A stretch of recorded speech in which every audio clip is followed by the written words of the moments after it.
Good morning, everyone. I am Jean Marie Bisepures, and today I will be presenting to you the types of new criticism. So, what is new criticism? New criticism is a style of criticism that emphasizes the close reading of text as a self-contained piece of work capable of producing independent meaning without the accompaniment of any philosophical, historical, or biographical context surrounding the text.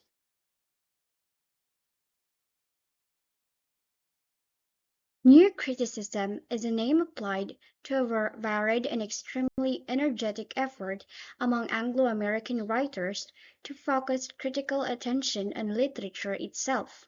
Like Russian formalism, following Boris Erykhenbon and Viktor Shklovsky, the new critics developed speculative positions on techniques of reading that provide a vital complement to the literary and artistic emergence of modernism. In the specific context of Anglo-American literary study, however, the new criticism appears in retrospect as part of an epochal project to create the curricular and pedagogical institutions by which the study of literature moved from the gentle cultivation of taste to an emerging professional academic discipline.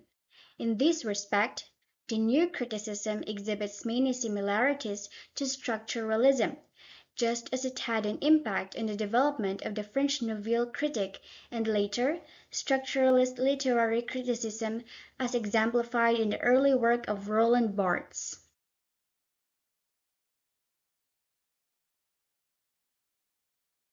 What is the origin of new criticism? Even though the origins of new criticism had already been laid in the early 20th century, the movement was first coined in John Crow Ransom's The New Criticism, which was published in the year 1941, which loosely outlines the principles of analyzing literature by only looking at its text. New criticism can still be considered a movement beginning after World War I with the critical work of modern poets and critics, especially T.S. Eliot, Richards, and somewhat later John Crow Ransom, culminating some 30 years later in the work of explicitly academic critics such as Willich, Wimsatt, and Brooks. The institutional dimension of the new criticism is particularly clear in this respect, in the creation of two enormously influential textbooks, the writings of histories not merely of literature, but of criticism itself, and the practical working out of paradigmatic models for publishing literary criticism which could readily be taught to graduate students, and adapted to professional purposes, including but not limited to the granting of tenure and promotion. More explicitly, however, the force of the new criticism as a movement is evident in the pervasiveness sense that literary study was strongly implicated in the formation and continuation of cultural values, precisely at a time when those values were perceived to be in peril. This, as one of the major unifying motifs of diverse modernisms, provides a kind of background for the importance of a critical agenda carried out in professional, reasoned terms, not in what might otherwise seem the high-energy ranting of partisans, as for example, in the emergence of the new humanism under the leadership of Irving Babbitt, or other similar polemical attempts to re-argue the distinction between Romanticism and Classicism. It is of interest that the first use of the term "the new criticism" was in an essay of that title in Creative Criticism, published in 1917 by Joel Spingarn, specifically as an antidote to the excesses of the new humanist debates of that era.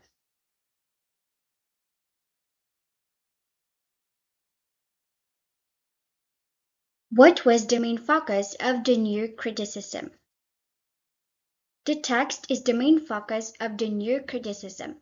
New criticism focuses on how something is being said, not why, to determine what is being said. How to analyze a poem using neurocriticism. The critic should only focus on the following elements in the literary piece of work. First is the form, second, the structure, third, the language and tone, fourth, literary devices and techniques, fifth, characterization, sixth, symbols and metaphors, and lastly, the actual setting, not the context.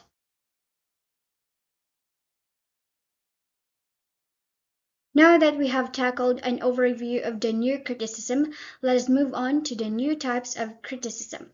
The types of new criticism. Here we have the first types of new criticism, which is the criticism or archetypal. Myth criticism is a form of criticism based largely on the works of Carl Jung, with individual plot patterns of literature, including highly sophisticated and realistic works, as recurrence of certain mythic or archetypes formulae.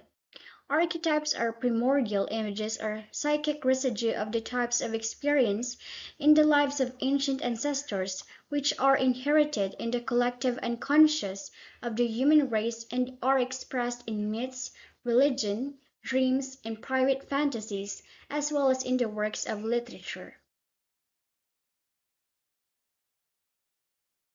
Okay, let's move on to the next type of new criticism, which is the psychoanalytic criticism. Psychoanalysis is the theory of personality organization and the dynamics of personality development that guides psychoanalysis, a clinical method for treating psychopathology. It has the following terms: the unconscious, the desires, and the defenses. It was based on the study of Sigmund Freud. 1880s. People behavior is affected by their unconscious. Human beings are motivated, even driven by desires, fears, needs, and conflicts of which they are unaware. The unconscious is influenced by childhood events like the developmental stages, relationship with parents, drives of desire and pleasure from where children focus, and lastly, the fear of loss or loss of physical ability, loss of affection from parents, loss of life and others. Repression, the expunging from consciousness of these unhappy psychological events. Our repression doesn't eliminate our painful experiences and emotions. We unconsciously behave in ways that will allow us to play out our conflicted feelings about the painful experiences and emotions we repress.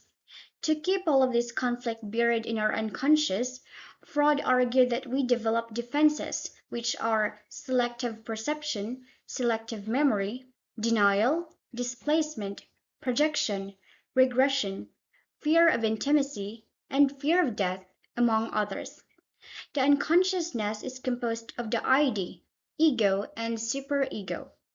ID is the location of the drives, or libido, which seeks pleasure and avoids pain. Ego is one of the major defenses against the power of the drives. It is also the home of the defenses listed above and balances ID and superego. Lastly, the superego. It is the area of unconscious that houses judgment of self and others, and which begins to form during childhood as a result of the Oedipus complex, which strives for perfection. Oedipus complex involves children's need for their parents and the conflict that arises as children mature and realize they are not the absolute focus of their mother's attention.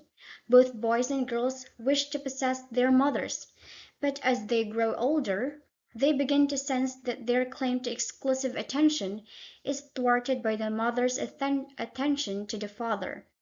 Children, Freud maintained, connect this conflict of attention to the intimate relations between mother and father, relations from which the children are excluded. Freud believed that the result is a murderous rage against the father and a desire to possess the mother.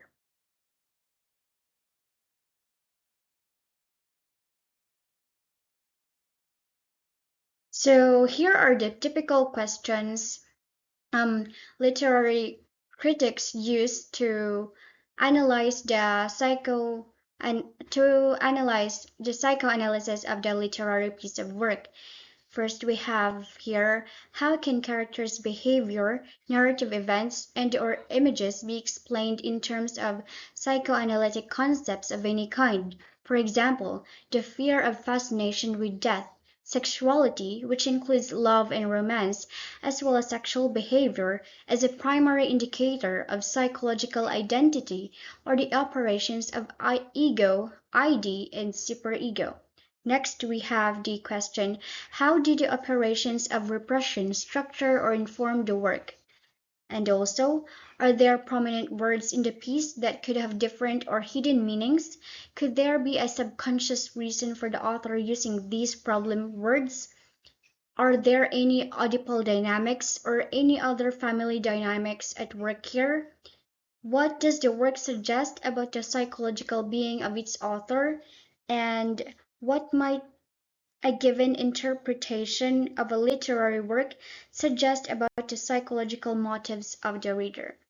So the following questions are and needed by the literary critics to assess the literary piece of work in terms of psychoanalysis. Next type of new criticism is post-colonialism. Colonialism is a practice of domination which involves the subjugation of one people to another. Post-colonialism represents the study of the consequences of colonialism on the control and resources and society of the colonized countries and their lands. It is a collection of theoretical and critical strategies. It is also another word related to post-colonialism is diaspora literature. Post-colonialism emerged after the colonialism era, in which it represents the study of the consequences of the colonialism situations. And next we have the existentialism. Existentialism is a philosophy which holds that the meaning of life is defined by each individual. Those human beings must bring their own order into a chaotic universe. Existentialism is the interpretation of the existence of humans' freedom and their choices. It is a philosophy promoted by Jean-Paul Sartre and Albert Camus. So that would be all for my report. Thank you for listening.